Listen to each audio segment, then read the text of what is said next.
So do you think healthy food is boring, it's tasteless, bland, or it's too expensive, or you just don't know how to start?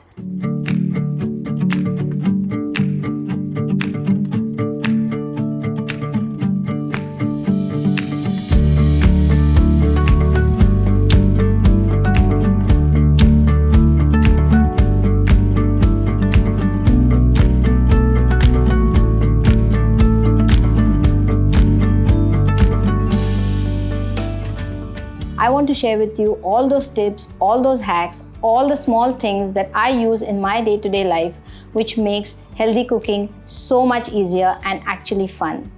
Join me on this beautiful journey, which can be the beginning of a new life.